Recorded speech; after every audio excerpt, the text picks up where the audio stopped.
Hello everyone, study with us में आपका एक बार फिर से स्वागत है। और आज हम एनटीए नेट से रिलेटेड जो पीपल एंड एनवायरनमेंट का टॉपिक है उसमें जो पर्यावरण से संबंधित जो सम्मेलन है उस पर हम डिस्कस करेंगे आज। और 3 सम्मेलनों के बारे में मैं आपको आज बताऊंगा, जिसमें पहला सम्मेलन है मॉन्ट्रियल प्रोटोकॉल, दूसरा है रियो डी जेनेरियो सम्मेलन और तीसरा जो है वो है क्योटो प्रोटोकॉल सम्मेलन।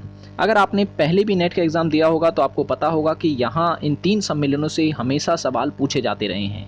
ठीक है, तो इससे रिलेटेड जितने भी इंपॉर्टेंट पॉइंट्स हो सकते हैं, जितने भी क्वेश्चन बन सकते हैं, वो सारे के सारे मैं इस वीडियो में डिस्कस करने वाला हूँ। ठीक है, ये 3 सम्मेलन इसमें मैं कवर कराऊंगा इस वीडियो में, और अगला जो वीडियो आएगा उसमें फिर मैं 3 अन्य जो सम्मेलन है उसको डिस्कस करूँगा।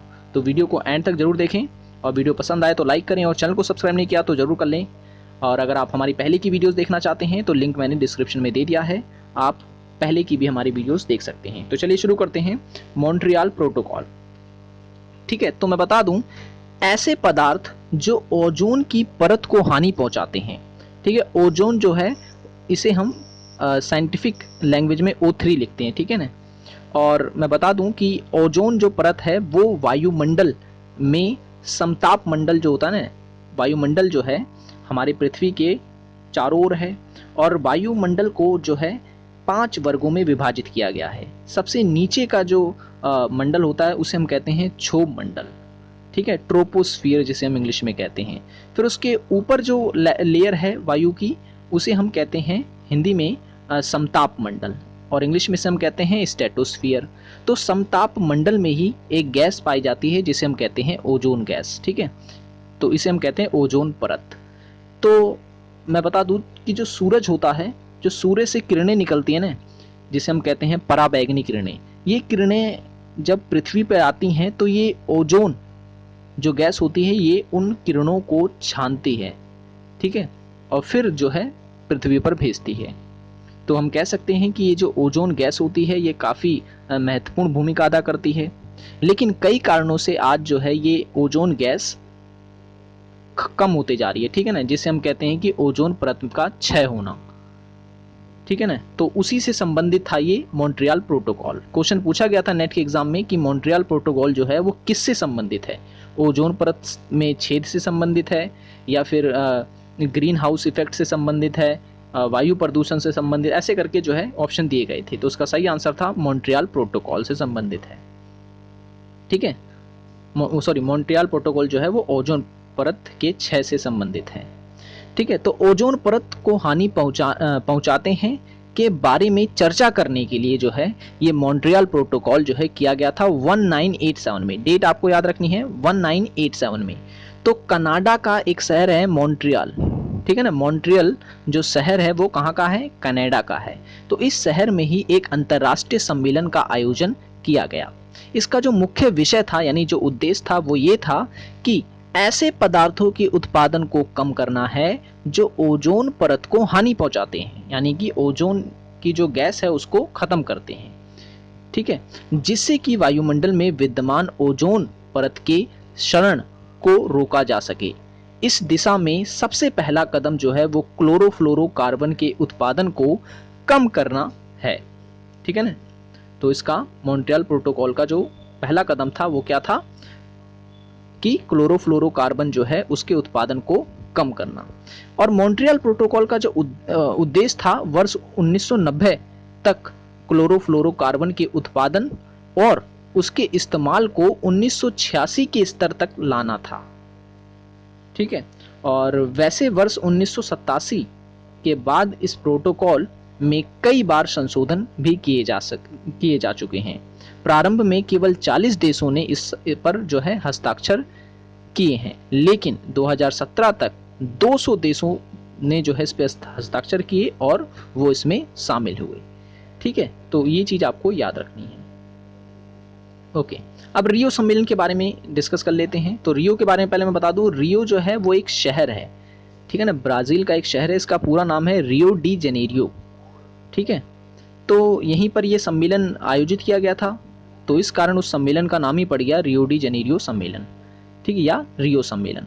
तो इस सम्मेलन को पृथ्वी सम्मेलन भी बोलते हैं और रियो सम्मेलन भी बोलते हैं। ठीक है, ये चीज़ याद रखना आपको। आपसे क्वेश्चन पूछा जा सकता है कि रियो सम्मेलन को और किस नाम से जाना जाता है।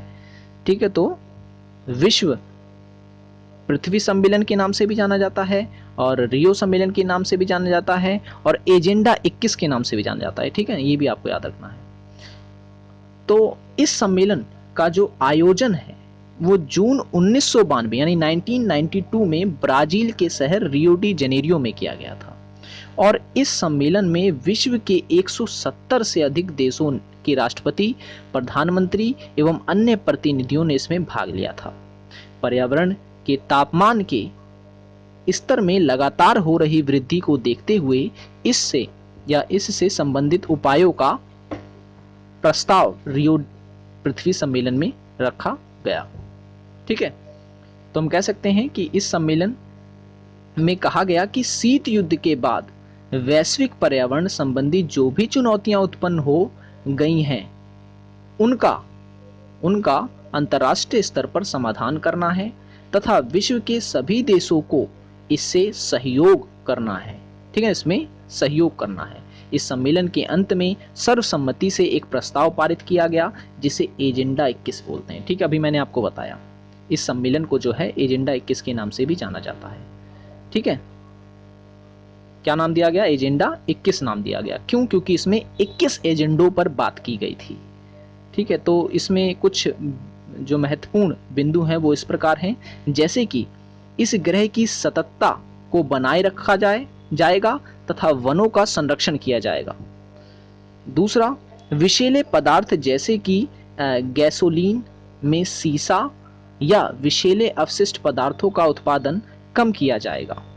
नेक्स्ट है, ऊर्जा के वैकल्पिक संसाधनों की खोज की जाएगी एवं उनके उपयोग पर बल दिया जाएगा। ठीक है, नेक्स्ट, वाहनों से उत्सर्जन कम करने के लिए परिवहन के ऐसे संसाधनों के उपयोग पर बल दिया जाएगा जो कम या शून्य उत्सर्जन करते हों, जैसे कि बैटरी और सीएनजी से चलने वाले वाहन।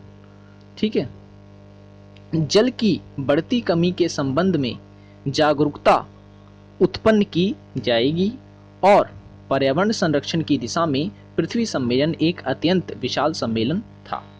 ठीक है, तो ये महत्वपूर्ण बातें थी जो मैंने आपको बताई, जो इस सम्मेलन में जिस पर चर्चा की गई थी। ठीक है, ओके, नेक्स्ट है जैव विविधता सम्मेलन। जैव विविधता सम्मेलन, अच्छा मैं बता दूं क्योटो प्रोटोकॉल सम्मेलन अगली वीडियो में आएगा। ठीक है, जैव विविधता सम्मेलन है इस वाले वीडियो में। ओके, तो इस पर डिस्कस कर लेते हैं। तो जैव विविधता सम्मेलन जो है पर्यावरण एवं जैव विविधता संरक्षण की दिशा में एक सहमति पत्र था जिसे 1992 के पृथ्वी सम्मेलन में स्वीकार किया गया था। इसका आधिकारिक नाम जो है वो है संयुक्त राष्ट्र पर्यावरण एवं विकास कार्यक्रम यानी कि UNCED। ठीक है, इसके क्या है? इसका 3 मुख्य उद्देश्य थे। कौन कौन से उद्देश्य थे? यहाँ पे लिखे हुए हैं। पहला है जैव विविधता का संरक्षण करना। ठीक है, दूसरा इसके घटकों का सतत एवं संतुलित रूप से उपयोग करना। तीसरा अनुवांशिक संसाधनों का उचित उपयोग करना तथा सभी के लाभ के लिए उसका आपसी बंटवारा करना। ठीक है, तो यह सम्मेलन जो था संयुक्त राष्ट्र संघ के नेतृत्व में संपन्न हुआ और पृथ्वी सम्मेलन के दौरान इस समझौते पर 150 से भी अधिक देशों ने जो है अपने हस्ताक्षर किए थे और आज इस सहमति पत्र को वैश्विक स्तर पर सर्वाधिक स्वीकार्य सहमति पत्र में से एक माना जाता है, जिस पर अब तक 194 देश हस्ताक्षर कर चुके हैं। अन्य सहमति पत्रों के विपरीत इस सहमति पत्र में नियमों को लागू करने के लिए लचीला रुख अपनाया गया है। इसमें यह छूट दी गई है कि देशों को यह स्वतंत्रता है कि किसी प्रकार अपनी सीमाओं एवं क्षमता के अनुरूप इन नियमों को लागू करते हैं। इसकी सबसे बड़ी उपलब्धि यह है कि इससे अंतर्राष्ट्रीय स्तर पर जैव विविधता के संबंध में जागृत की है। ठीक है ना? ओके, क्योटो प्रोटोकॉल आ गया। ओके, तो इसी वीडियो में मैं करा देता हूँ क्योटो प्रोटोकॉल भी। ठीक है, ज़्यादा बड़ी वीडियो नहीं होगी, ये 10 से 11 मिनट की वीडियो होगी, ठीक है ना। अभी टाइम है तो इसलिए मैं इसे भी कवर करा देता हूँ। तो क्योटो प्रोटोकॉल एक अंतर्राष्ट्रीय समझौता है जो औद्योगिक देशों के बीच संपन्न हुआ। इसका आयोजन जो है 1997 यानी 1997 में किया गया था, ठीक है। डेट याद रखनी है आपको, ये डेट पूछी जाती है कि क्योटो प्रोटोकॉल सम्मेलन कब हुआ, तो 1997 में हुआ था। कहाँ हुआ था, तो जापान के क्योटो शहर में इसका आयोजन किया गया था। और यह प्रोटोकॉल संयुक्त राष्ट्र जलवायु परिवर्तन के फ्रेमवर्क कन्वेंशन से संबंधित है। ये चीज आपको याद रखना है, ठीक है। UNFCCC के द्वारा जो है आयोजित किया गया था ये क्या, क्योटो प्रोटोकॉल सम्मेलन। कहाँ हुआ था, जापान के क्योटो में हुआ था। कब हुआ था, 1997 में हुआ था।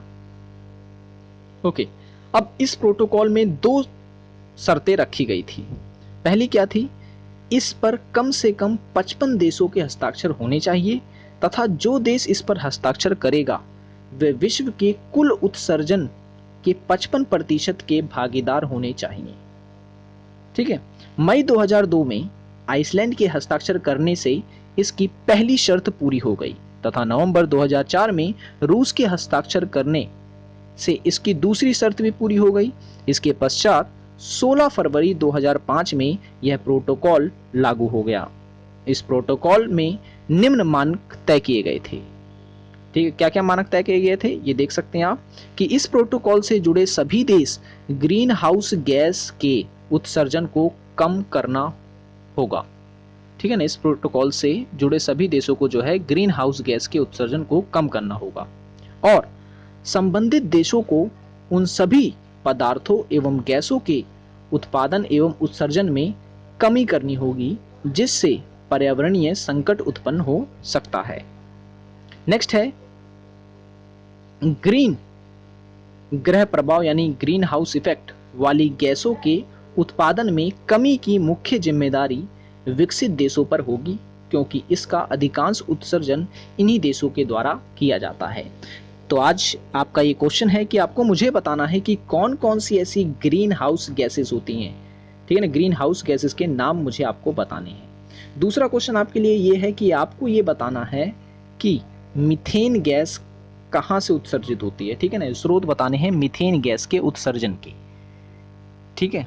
तो ये 2 क्वेश्चन आपको कमेंट में बताना है। देखते हैं कितने लोग जो है इसका सही जवाब देते हैं। सो आज की वीडियो के लिए इतना ही। अगर आप हमारी पहले की वीडियोस देखना चाहते हैं तो लिंक मैंने डिस्क्रिप्शन में दे दिया है, आप वहां क्लिक कर लगभग सभी वीडियोस आप देख सकते हैं। हर एक टॉपिक पर वीडियो बनाई गई है अगर आप लोग तैयारी कर रहे हैं नेट की एग्जाम के लिए तो। सो आज के लिए इतना ही, मिलते हैं नेक्स्ट वीडियो में। Thanks for watching this video.